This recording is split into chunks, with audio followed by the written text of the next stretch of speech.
Hi అండి, అందరికీ నమస్తే. మళ్ళీ మీ ముందుకు సరికొత్త వంటతో వచ్చేసాను. కావలసిన పదార్థాలు ఏంటో చూడండి. ఇవాళ చేయవలసిన కూర ఏంటంటే పొటల్స్ శనగపప్పు ముద్దకూర. అది కావలసిన పదార్థాలు పొటల్స్, శనగపప్పు, ఉల్లిపాయ, టమాటా, అల్లం వెల్లుల్లి, పచ్చిమిర్చి, గరం మసాలా కావాల్సినవి, ఉప్పు, కారం, పసుపు. ఇవన్నిటితో కూడా మనం ఈరోజు ఈ రెసిపీ చేద్దాం. ఓకే, ఇగోండి ఇవి కట్ చేసి పెట్టుకున్నాను. ఇవన్నీ కూడా ఇది ముద్ద చేసాను. గరం మసాలా ముద్ద, ఉల్లి, టమాటా ముద్ద చేసాము. ఇవన్నీ కూడా పొటల్స్ మీద పొట్టు తీసేసి కటింగ్ చేసుకున్నాము. ఇప్పుడు ఎలా వండాలో చెప్తాము. ఇప్పుడు స్టవ్ వెలిగించుకుందామండి. స్టవ్ వెలిగించుకొని ఇక ఆయిల్ వేసుకుందాం. కావాల్సినంత ఆయిల్ వేయాలి.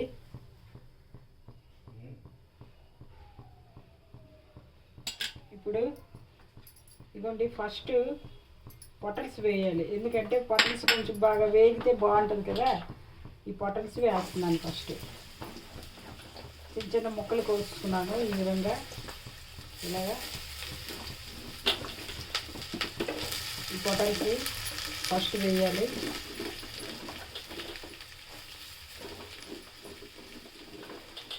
మొత్తం ఇందులో వేసుకుందాం.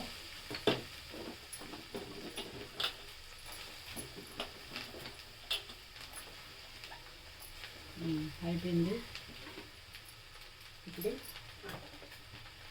కలుపుకుందాం. కొంచెం పచ్చి పోయే వరకు, నీరు పోయే వరకు కొంచెం హైలో పెట్టాలి. తర్వాత సిమ్లో పెడుతూ హైలో పెడితే అలా వేసుకోవాలన్నమాట. లేదంటే మాడిపోయింది.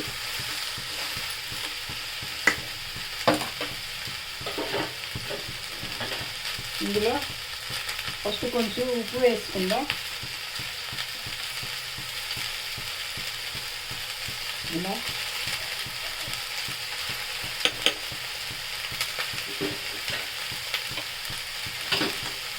అల్లి వేసుకుందాం.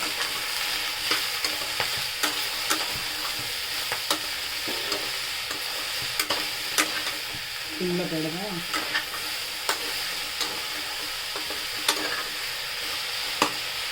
ఇలా వేగుతుంది. మూత పెట్టుకుందాం.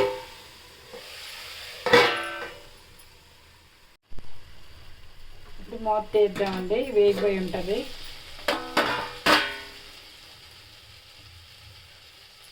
వేగింది, దగ్గర అయిపోయింది. వేగిపోయి ఈ కలర్లో వచ్చేటప్పుడు ఇప్పుడు ఇవ్వండి కరివేపాకు రెబ్బ ఒకటి వేసుకోవాలి. తర్వాత పచ్చిమిర్చి వేసుకోవాలి. ఈ ఉల్లిపాయ, టమాటా మిక్సీ చేసాం కదా, అది వేసుకోవాలన్నమాట. ఇవి వేగుతాయి. ఇప్పుడు ఈ ముద్దలో మళ్ళీ బాగా వేగాలన్నమాట. ఇది కొంచెం వేగిన తర్వాత గరం మసాలా ముద్ద వేయాలి. ఆయిల్లో పెట్టాను. మళ్ళీ మూత పెట్టుకుందాం. ఇప్పుడు మూత చేద్దామండి. ఎలాగే గరం మసాలా ముద్ద, అది అల్లం ఉల్లిపాయ టమాటా ముద్ద వేసాం కదా, పచ్చిమిరపకాయలు అవన్నీ ముద్దలాగా అయింది. ఇప్పుడు వేగింది, ఇంకా వేగాలి. ఈ ముద్ద వేద్దాము. ఇవ్వండి గరం మసాలా ముద్ద, ఇది వేసుకోవాలి. ఇది కొంచెం వేగాక బాగా కలుపుకోవాలన్నమాట.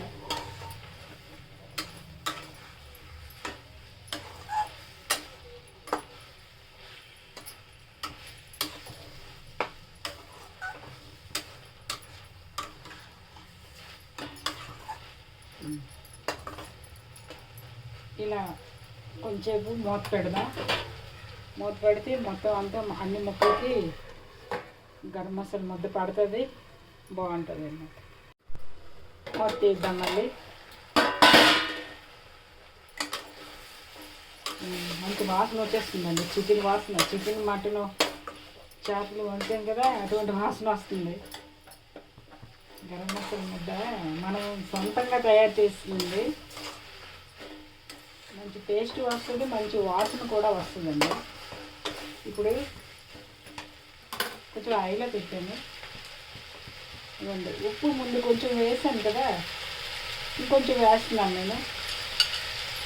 కావాల్సింది మళ్ళీ తర్వాత చూసుకొని వేయచ్చు. ఇవ్వండి, పసుపు మొత్తం వేసేస్తున్నాను. కారం పచ్చిమిర్చి వేసాను కాబట్టి కారం కొంచెం వేస్తున్నాను నేను. పచ్చిమిర్చి వేసాను కదా, ఇవన్నీ కూడా కలుపుకోవాలి బాగా. ఇది బాగా కలిపిన తర్వాత ఈ శనగపప్పు ఉంది కదా, ఈ శనగపప్పుని ఇప్పుడు వేసుకోవాలి. ఈ శనగపప్పు ఇది మొత్తం అంతా బాగా కలిపేటట్లు కలుపుకోవాలంట, బాగా కలవాలి. కలుపుకోవాలి.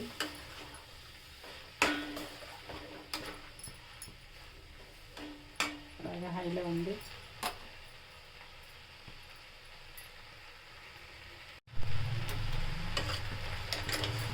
ఇలా కలుపుకోవాలండి. అలాగే మొత్తం అంతా కూడా కలిపించుకోవాలి. ఇప్పుడు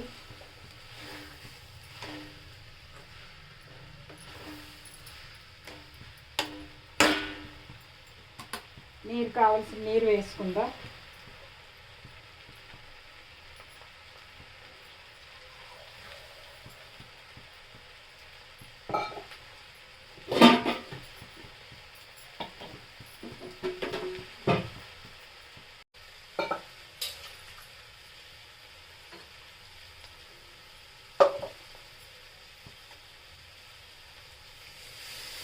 కొంచెం వాటర్ వేసి మళ్ళీ వేసుకుందాం. కారం, ఉప్పు, పసుపు మొత్తం అంతా కూడా కలుస్తుంది. అందుకు కొంచెం వాటర్తో మళ్ళీ ఇలా వేసుకుందాం. మాడకుండా చూసుకోవాలండి.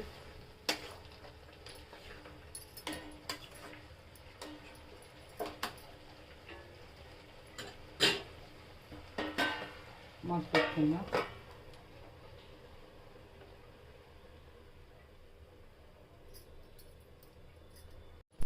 మూత తీద్దాం. దగ్గరికి అయింది. మళ్ళీ మనం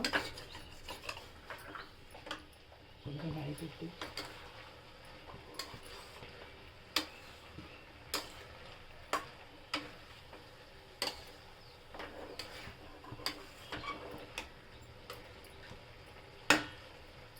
ఎంత వాటర్ కావాలో అంత వేసుకోవాలండి.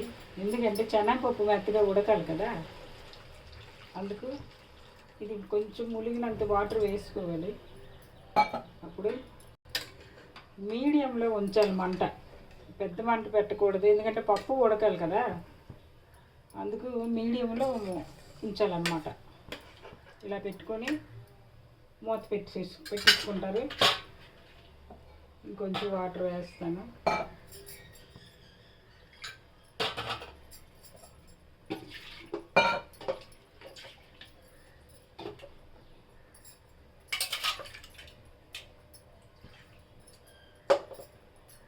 ఇలా వాటర్ మరి కొంచెం వేసుకుందాం, ఎందుకంటే పప్పు ఉడకాలి.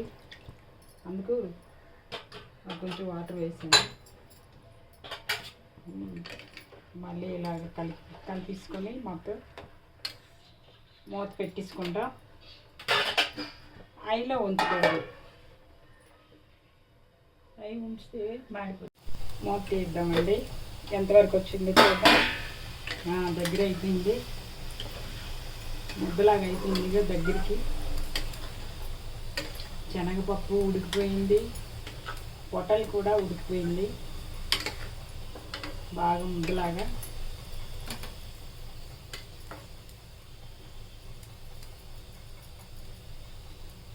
బాగా ఉడికిందండి శనగపప్పు. పొటల్స్ ముద్దకూర రెడీ. శనగపప్పు పొటల్స్ ముద్దకూర రెడీ. మీరు కూడా ట్రై చేసి చూడండి.